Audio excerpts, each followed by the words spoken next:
Jamaica Carnival. Where is all the Jamaica Carnival go get bigger than Trinidad Carnival, and we don't have enough room, and we don't have enough space, and we think too expensive, and we think 2 days on the road, and then well, is no. Well, is no. Jamaica Carnival not looking good. It's not looking like it have no vibes. It's not looking like it full. The people not looking like they enjoying themselves in the fete. Marshall performing. The place dead like hell. He might as well stay home and do his thesis. Marshall ain't showing it. It's not looking good. Why in Jamaica Carnival when people performing on truck, why somebody had to hug up shouldn't see her and hold shouldn't see her tight? I see Sparky baby holding shouldn't see her wrong. Why is this all afraid all fall off the truck? Michael Teja singing home. When he sing about home, is here he's singing about all them people from behind that truck. About 40% of them come in Trinidad Carnival who was never in Trinidad Carnival before. They're holding his jersey now. So he ain't gonna fall off the truck. What Molly don't know how to build truck railing over there? I keep telling people about Jamaica Carnival. Or you're watching this thing on paper. I only had to take it from somebody who carnival here and who carnival there. Everybody who talk about Jamaica Carnival having the chance to outpace Trinidad Carnival and outgrow Trinidad Carnival, all you're right. All you're right. Right? All you're not wrong. All you're not wrong. All you're good. All you're saying is truth. Because Jamaica Jamaica is designed for tourism of all sorts in a way that Trinidad is not ready for. Jamaica tourism is year-round in comparison to Trinidad, who is extremely seasonal and very specific. Any tourism we could really have is business tourism more than anything else. And the place where we had the most business, which is in South with the oil and it's a hotel down there. They barely have, I think they are Royal Hotel. You'll have a few double palm if you decide to keep your expats there. But outside of that, it's not too much a hotel in South. There's your trade winds and TJs. It's all TJs. But Jamaica will outcompete us in all them different things. The road networks in the tourist areas better. They have bigger and better venues. They have some more experienced promoters who put on global parties and things. They have plenty going in their favor, right? But what I keep trying to explain to people is that does not automatically take away a competitive advantage. The sum of the parts is more than the whole. How are you supposed to say that? The sum of the... It's like a Richter scale. It's just a lot of people in New York are glad everybody was safe. You ever notice the Richter scale, the earthquake thing, right? When they say it have a earthquake, that is a 5.1. And then they say it have one that is a 5.5. It 8.4 more strong, it plenty more strong because that scale is an exponential scale. When you hear it a little bit more, it's plenty more shaking that happening. And we looking at a few surface items as what we looking at and we measuring is the infrastructure they have for tourism versus our infrastructure for tourism here. And we seem to be convoluting is the right word. Like we seem to be mishmashing the two issues to say that because they have a better infrastructure, they have a better carnival, or they will have a better carnival, or they should have I don't understand it. I want to explain something all about Jamaica, right? And I feel like I do this every year for Jamaica Carnival.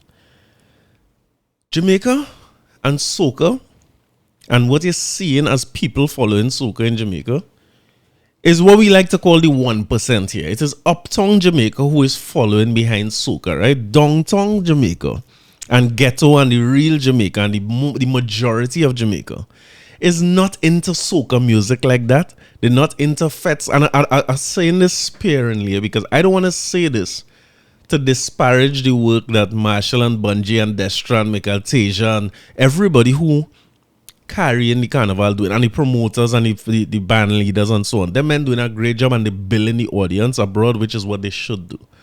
But the reality is that they have plenty work to do to make carnival mainstream in Jamaica. It is not. It is a small percentage of Jamaica, the uptown Jamaicans. I want you to look at the light-skinnedness and the moneyedness that is involved in Jamaica Carnival. Jamaica Carnival is not a carnival of the people like we have here. Hold on to that comment because I know they're saying Trinidad Carnival is no longer of the people, but it is. They don't have that. I want to tell you as well that those people who follow in Carnival in Jamaica do not like dancehall. And they do not like well, they like little dancehall music when they're among themselves. But the real people in dancehall, they don't want to be around them, and they don't want to mix up and blend with them at all, right? That is a separating. So there's a certain amount of contempt of mainstream Jamaica where Carnival is concerned, not because they don't like a little sugar boom boom pause, or they don't like Byron Lee, or they don't like a dollar wine. They like them thing, yes. But the issue is that if tomorrow Cartel come out, which I hope to God, sorry to the family and all that, you know what I mean, Lizard family and so on, Lego Cartel, you know what I mean, I want to go Cartel show, but if Cartel come out tomorrow and decide he want to have a festival and board a truck and take that truck and carry that truck down Knutsford Boulevard or across Trafalgar Road, say he having parade with the whole of TG and Jungle and Remand, it will never happen. the decision makers in Jamaica will never allow it to happen, which I cannot understand for the life. That's not right. Your indigenous music, that tourism, driving tourism, driving your economy, everybody in the world love it. The whole world is be talking about freak. When Cartel thing turn over in, how they call the place the other day, the Privy Council, it's on the Breakfast Club and Joe Budden podcast and CNN. This thing carried everywhere. Everybody in the world loved dancehall music. Dancehall music is one of the biggest contributors to popular music the world have. From a little island and a couple million people. I see, what little white girls say? But them, we no run things run, we no run things. How do you think it's going? Because we run things no run we. I do a Flower Gun song, and she take that and put it in a pop song. They say Flower Gun good for generations from the settlement to get from that.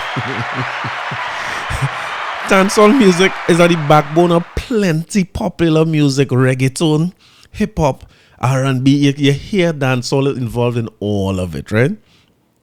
But so for some reason, maybe it's the people, you know what I mean? The people who like dancehall, people, they're too ghetto and they're too this and they're too that and they're uncouth and they're wild, and you know what I mean? You have to see Marvin dive off or something and land and dive. Or maybe it's too much of that people don't want to see.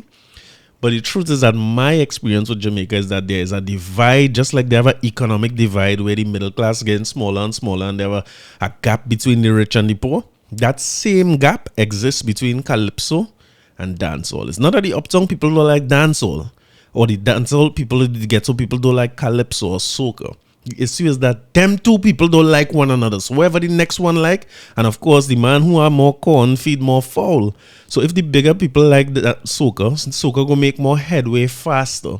And all Jamaica Carnival is an attempt to extend their tourism season. Just like everything else, they have hotels, their thing, their team, their festival, their this, their that going on. If I could do more things in my country, if I have a carnival tourism season, I'm not saying that right, you know.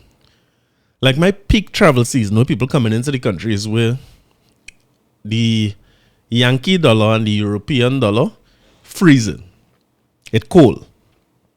When them places cold and plenty people coming into the country though, I could basically make all my money at that point in time, right? I'm making good money and everything's smooth, right? Everything's sweet. Let me say that ends somewhere around February, March, when them countries start to get spring and they starting to get good weather and they enjoying their life again, right? And now people ain't coming by me as much. If I could do something around that time to extend my peak period, so my peak period ending around March, if I could do something somewhere around the end of March, early April, that attract visitors to my country, it is in my best interest and in the best interest of them same people who we talking about who love soca music, because they are going to be the ones who own the restaurants, they invested in the hotels, they own the transportation, they own all the weed they're selling in the weed shop, not the corner weed, the weeds are selling in the cafes and things. They are the ones who own those things. They invested and own the airlines and everything. So if I could figure out what can I use to get more people to come into the country at this time, or to attract, maybe I can get the European tourists or the American tourists. What can I do to get more Caribbean tourists or get the diaspora to come back at that point in time? And that is all it is. I remember talking to Marsha Messiah and Keegan Taylor. I remember telling them that Jamaica Carnival is just a copy of the most commercially viable aspects of Trinidad and Tobago Carnival. And that is why it will never outpace or outgrow Trinidad Carnival in any way. It will not.